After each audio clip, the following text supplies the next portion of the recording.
Greetings, owners of fine luxury cardboard rectangles. We are here today to talk about pros being silenced, restrictions on what Frank Karsten can do with magic information, and overall the concept of getting fined. If you have anything negative to say about Magic the Gathering, oh Lord, this all falls under the umbrella of Wizards trying to obscure things, trying to hide information and manage its image. So, to save you guys from watching my eyes constantly roll in my head over and over until they rocket directly out of my skull, I figured we would try something different. And in the background, I will have me playing some juicy games with my big green tower deck. So hopefully you find that enjoyable. So there's two main things that I want to discuss today. One is the Frank Karsten situation, which is really what caused the full-on motivation to make this video.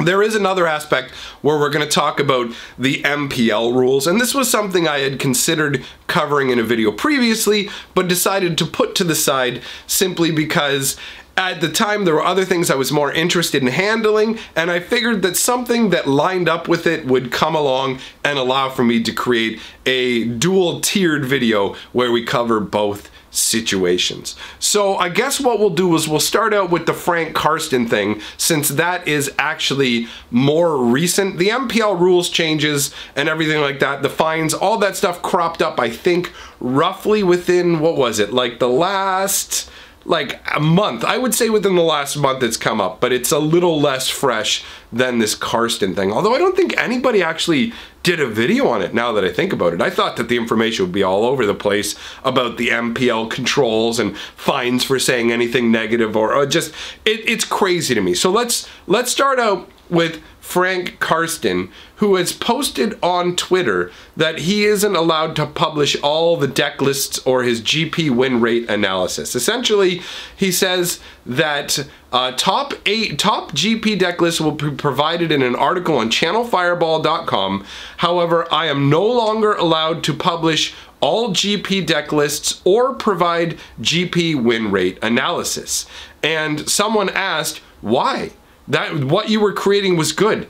His response, I don't have an answer, which is either a scenario where Wizards didn't give him an answer or he's not allowed to give an answer because Wizards is trying to control information as much as possible. Hence the fines and other things that we'll talk about with the MPL. But let's stick first with what's going on with Frank Karsten. For those of you who don't know, I imagine a fair number of you are familiar with his name, but Frank Karsten is a big name in Magic the Gathering, obviously much bigger than me. He is a Pro Tour Hall of Famer. He basically is a numbers guy. What he would do is he would break down the number, like all GP analysis, everything that you could want in terms of all the different decks that were being played and how many copies of each particular deck, the percentage of representation in the field. So you would find out how many people were playing any particular deck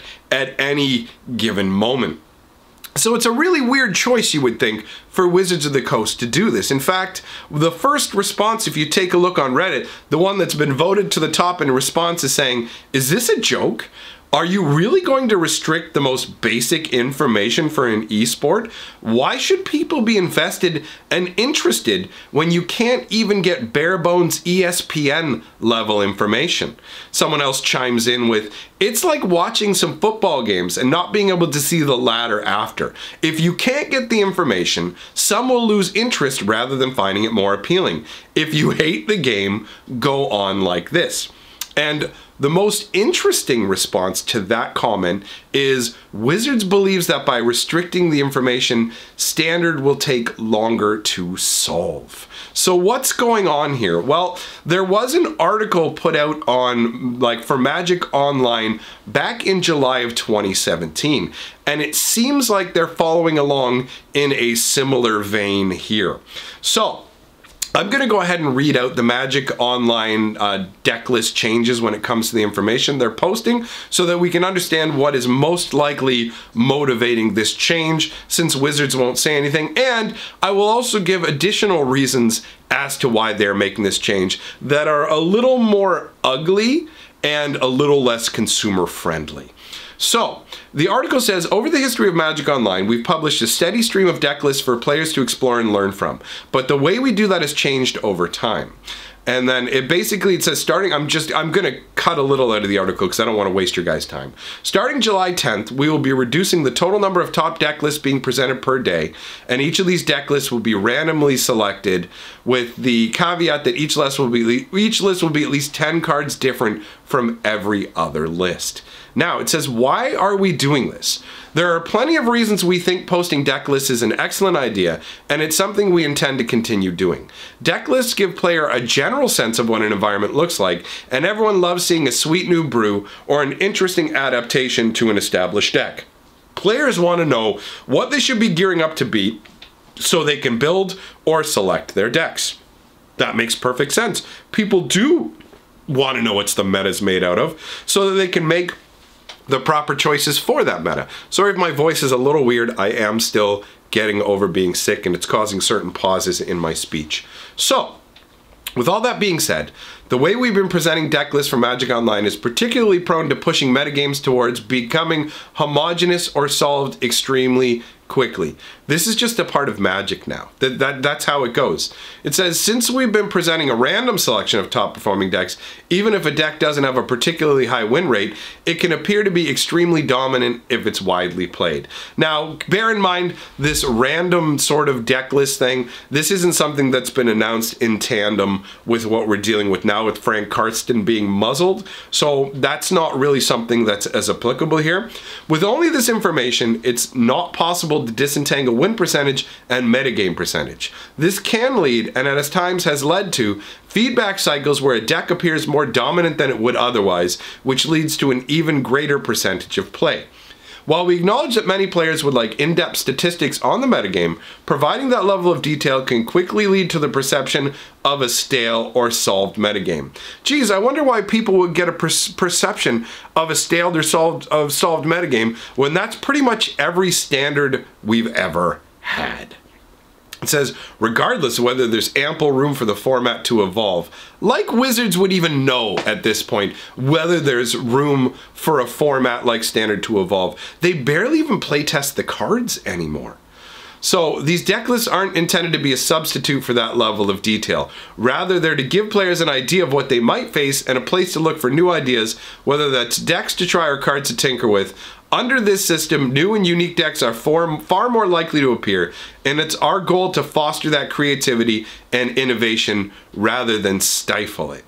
Over the past 6 months, we've had extensive conversations about what we can do to improve the experience of playing Magic, examining everything from our process to our design philosophies to the way we communicate and remain engaged with our players. There's no one answer to making Magic the most fun it can be, but this is one of the many steps we're taking under the belief it makes for a more fun game overall. I don't believe what they're saying here. I think the reason that they've said what they've said is to try and gloss over the fact that, yes, standard metas do get solved very, very quickly. And that is represented in the number of cards that you see being played, being reduced overall. And yes, it is a very stale sort of thing. Now we're dealing with a new era where Arena is the main game that people are playing. Arena is being touted as your way to become the next big Magic person, right? That's how you make it to the top now, is to play Arena. So they're restricting this information, partially, I think, to save embarrassment, because people like me take the information that's provided from these analyses and point out how ridiculous it is to have Oko representing 75% of the field. That's, in my opinion, what's going on. They looked at what happened with Field of the Dead, they looked at what happened with the Oko decks, the bans they had to do, how rapidly those decks took over because they made broken format warping cards intentionally. They intentionally said that they pushed Oko. They also said they didn't bother playtesting Oko from a position of using his Elk ability on your opponent's permanence. Like, it's absolutely insane to me that we've reached this point where Wizards is ham-fistedly trying to amp the power, doesn't know how to balance a format properly, and instead of acknowledging that and trying to fix it, they're trying to sweep the information under the rug.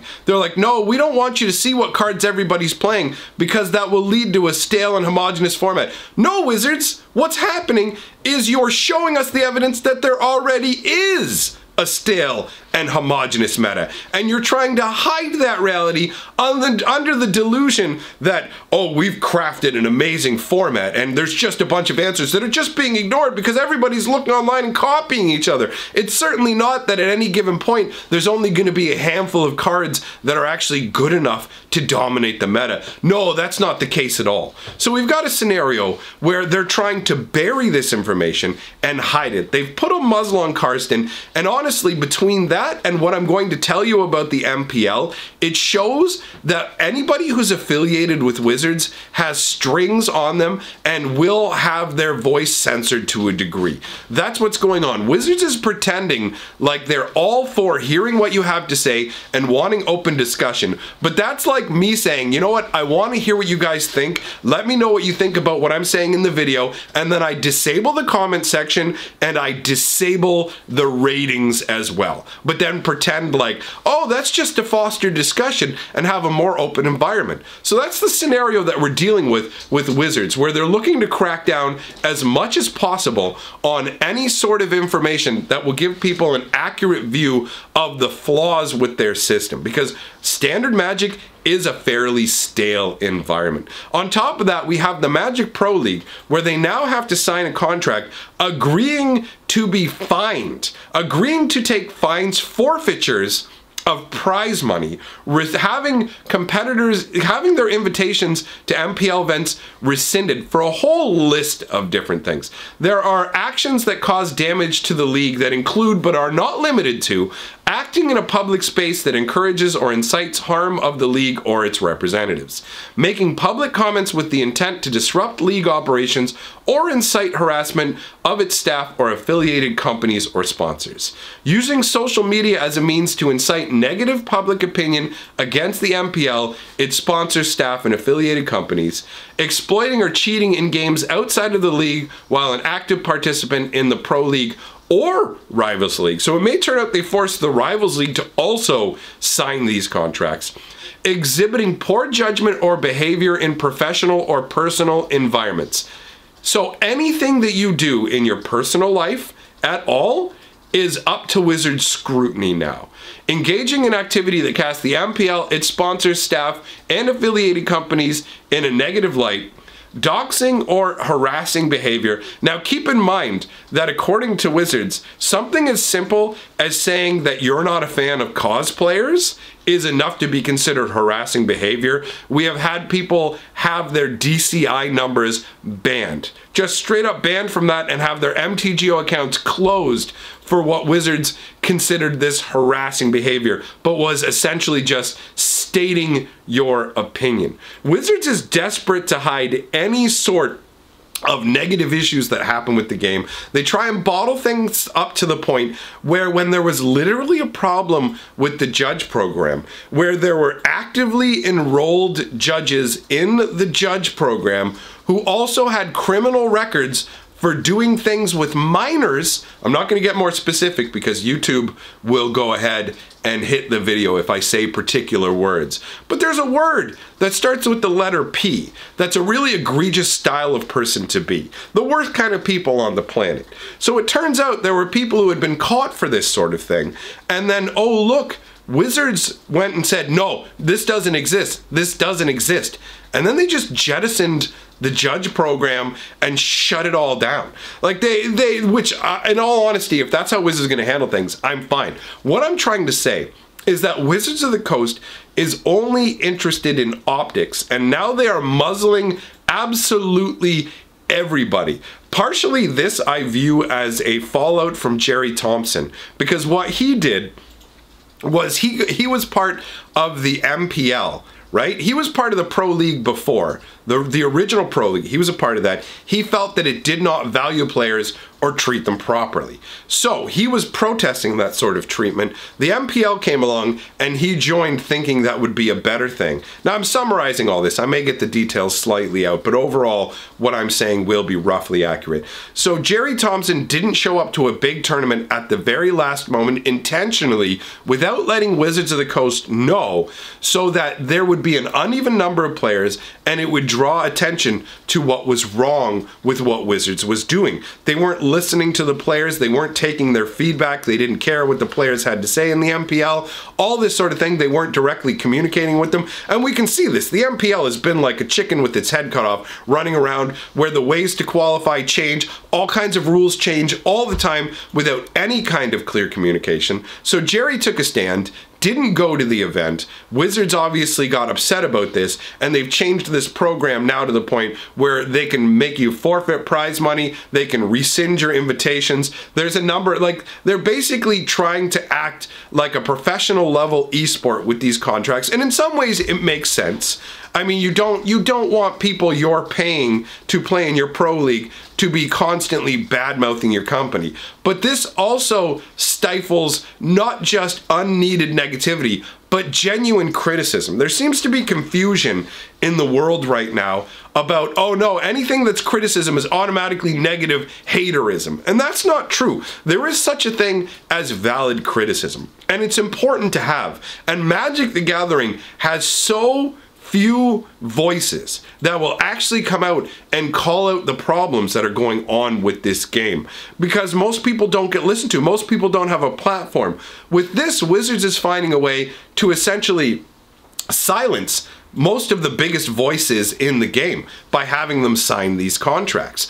Like, for example, let's say I did really well in Arena, and then I made it to the point where I could compete to be in the MPL, and I get into the Rivals League. I'm supposed to sign some contract like this. That would mean I would have to go back and delete a whole bunch of my content that would be casting Wizards in a rightfully negative light, because what they are doing in some cases is wrong and egregious and unacceptable. And as I said, people need to call it out. The Wizards of the Coast has even an unofficial fan content policy, where if you're creating content, they're like, just say it's unofficial, but we hold the rights to make you take down any video that we think is negative or disparages us. Wizards of the Coast believes that anybody who talks about them should not be allowed to say anything negative whatsoever. You should only be allowed to have glowing praise. And they act like they're open to criticism when they are really not. They accept the fact that people criticize them because they can't do anything about it. But in every way possible, they're trying to shift that. And as an added note, actually, speaking about the MPL, and like if we tie it into what's going on with Frank Karsten, silencing him and the analytics about the GPs and stuff like that, what that does is it gives an advantage to the people who are part of the MPL. Those higher level pros who are part of teams and get all of the information to see everything that's being played, all that kind of stuff, that will not be given to lower level players. So it's almost like Wizards is trying to stack the deck in a way with the MPL. For me, I find all of this really gross, and I think it's important to find people in the community who Wizards doesn't have strings on. And I can guarantee you this, I will never be in Wizards' pockets. For one, they're not the kind of company that has the brains to realize that you can work with people who are critical of you. So they only work with people who are not critical of you, unless it's of them, I should say, unless it's like the most mild sort of criticism. I give this product a C rating. That sort of criticism is the only level of criticism they're willing to accept. But that's not all right. You need people who are going to point out all these things that are being done wrong, because otherwise Wizards gets to get away with all of this nonsense. So I, for one, am not going to stand for it. Let me know what you think in the comment section below, and with the thumbs up and thumbs down system, because guess what? I'm not going to shut that off. I'm not going to pull a Wizards and go, you have no avenue to speak here, because it's not my style. So thanks for coming by, everybody. I am genuinely interested in your thoughts overall about this. Big shout out to my patrons and channel members for supporting what I do here. YouTube doesn't really do much in terms of the ad action, so it's good to have that help. Everybody, I will see you all tomorrow.